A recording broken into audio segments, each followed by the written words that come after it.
During the Xuanda era of the Ming Dynasty, when Zhonggong Chaonai passed the provincial examinations and was appointed as the chief of education. Because he did not take up the post, he was transferred to the position of inspector of Tiha County. While catching a robber, he captured a girl and kept her at the public house. She was very beautiful and wanted to follow him. He sternly scolded her, "How can you violate an unmarried woman?" So he took a piece of paper and wrote the 4 words "Chao Nai cannot" and burned it. In the morning, he called her mother to come and get her. Later, while he was writing an essay for the imperial examination, a piece of paper suddenly flew in and fell in front of his chair, with the 4 words "Chao Nai cannot," so he became the first-ranked scholar. There was a doctor named Tran in Yuhang who had a poor man who was seriously ill and was cured by Tran, and he did not ask for anything in return. Later, because of the rain, Tran entered that house. His mother-in-law told the woman's wife to sleep with him to repay her kindness. The wife obeyed, and late at night she crept to him and said, "You saved my husband. This is my mother-in-law's wish." When Tran saw that she was young and beautiful, he was moved, and tried his best to restrain his lustful thoughts. Thinking to himself, "It can't be done," she kept pressing him, but Tran kept saying, "It can't be done," and waited for dawn. Finally, he could barely contain himself, and shouted out 2 words, the 2 words, "Impossible," are too difficult. As soon as dawn broke, he left. Tran had a child who was taking an exam. The examiner rejected his essay, and suddenly he heard someone shouting, "Impossible." He lit the lamp to read it again, and rejected it again. He heard someone shouting, "Impossible," again and again. Finally, he decided to eliminate him, but suddenly he heard a loud voice shouting, "The 2 words, impossible, are too difficult," over and over again. So he passed. After the results were announced, the examiner called him in to ask for the reason.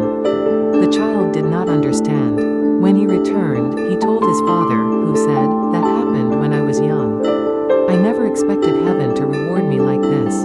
Feng Huang was middle-aged and had no children. His wife often advised him to marry a concubine to give birth to a son. Later, on the way to the capital, he bought a concubine. After signing the deed of assignment and paying the money, he asked her name and age. She sobbed and could not answer.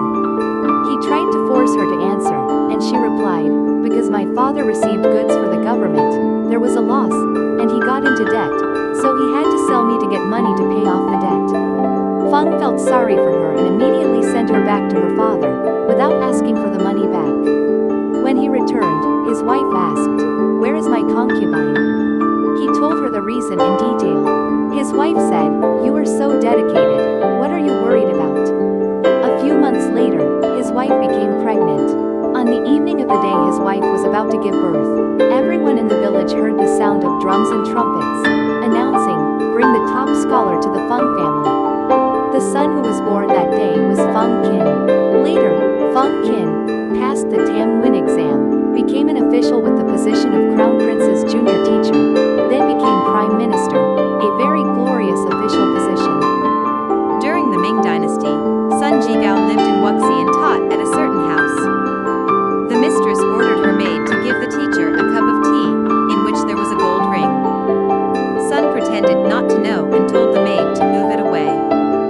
At night, the maid knocked on the door and said, "The mistress is here."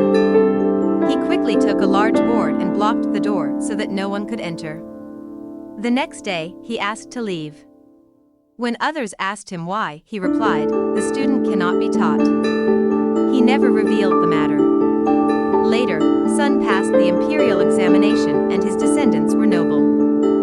Zhou Quan's father lived in Wenzhou, had many children, and was poor.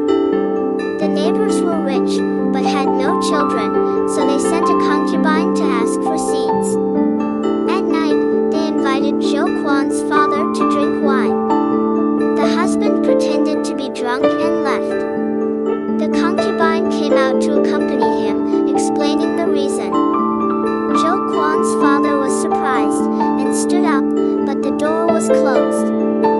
He waved his hand and rode in the air, wanting to pass on the art of sowing seeds, but afraid of the gods in the sky, and turned his face to the wall, ignoring the concubine. In the year of that